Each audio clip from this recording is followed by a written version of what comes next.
स्वागत है आप लोगों का वीएन इंस्टीट्यूट चैनल में।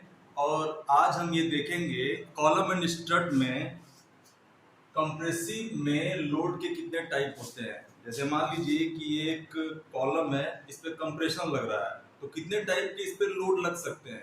जैसे मान लीजिए कि ये कॉलम है और ये इसका एक्सिस है, इस पे लोड पहला तो एक्सियल लग सकता है, एक्सियल लग सकता है, और दूसरा एक्सेंट्रिक कंप्रेसिव लोड लग सकता है। एक्सेंट्रिक मतलब अक्ष से थोड़ा हटके, मतलब यहां लग सकता है।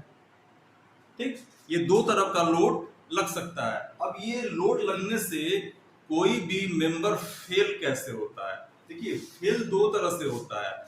ये लोड लग रहा है, कंप्रेसिव फोर्स जो लगता है उससे पहला तो मेंबर कुचल कर क्रश होकर फेल हो जाए। जैसे मान लीजिए अगर इस पे बहुत ज्यादा लोड लगेगा, क्रश हो जाएगा, कुचल कर फेल हो जाएगा।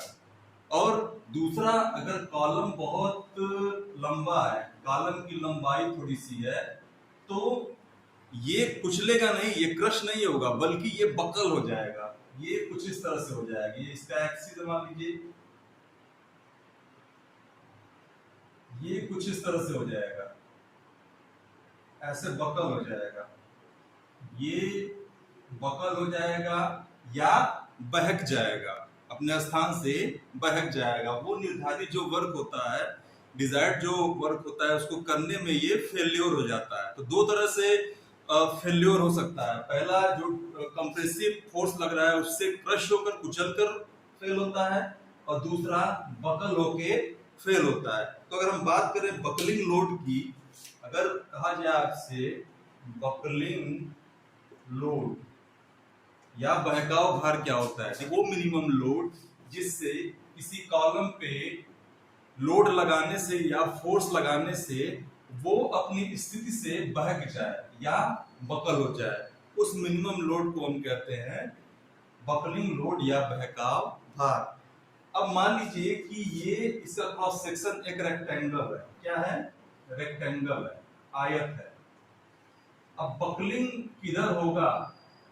ये दो अक्ष है, ये एक्स एक्स है मान लीजिए, और ये वाई वाई है, और इसका सेंटर ऑफ ग्रेविटी है। देखिए, बकलिंग उस एक्सिस पे होगा जो एक्सिस इसके सेंटर ऑफ ग्रेविटी से होकर गुजरता हो और इस पर मिनिमम मोमेंट ऑफ इनर्शिया हो। क्या हो? मिनिमम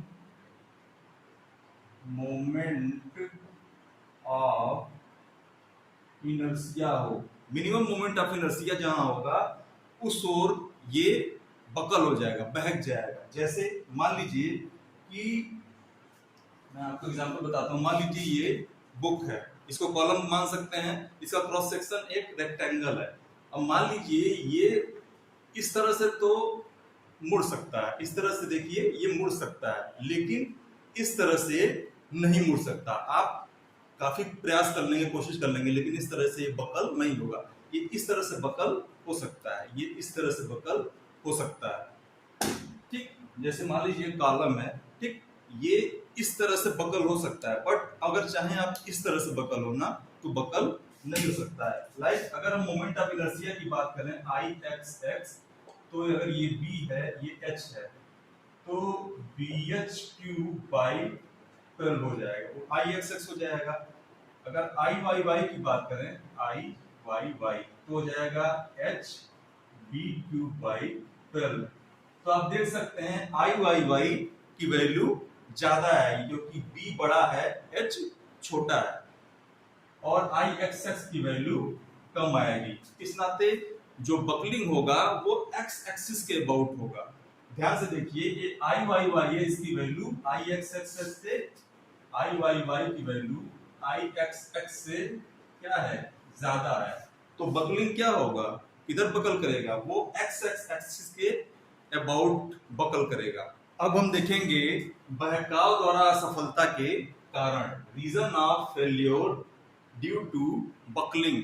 अब बकलिंग हो रहा है, बकलिंग लोड लग रहा है, तो कॉलम, लंबा कॉलम बकल कर रहा है, तो उसके रीजन क्या क्या हो सकते हैं कि कॉलम में क्या क्या कमियां हो सकती हैं। देखिए, बिल्कुल आदर्श या आइडियल कॉलम नहीं मिल सकता है। उस पर अगर एक्सियल लोड भी लग रहा है तो वो अपने अक्ष से थोड़ा सा बकल हो जाएगा।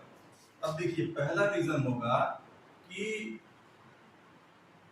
कॉलम का जो पदार्थ होता है वो सर्वांगसम न हो, सर्वांगसम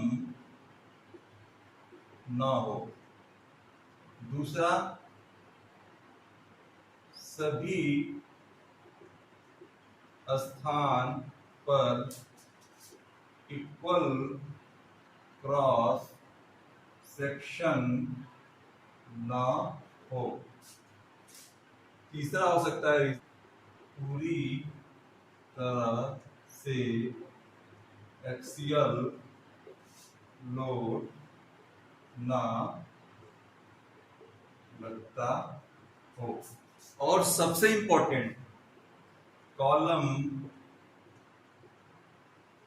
पूरी तरह से सीधा ना हो, कॉलम पूरी तरह से सीधा ना हो। मेन 4 रीजन होते हैं। अगर आपको कुछ यहाँ नॉलेज मिला हो यहाँ से तो अपने दोस्तों में इसको शेयर करिएगा, और नए हो तो सब्सक्राइब कर लीजिएगा। कोई भी डाउट होगा तो कमेंट बॉक्स में पूछ सकते हैं।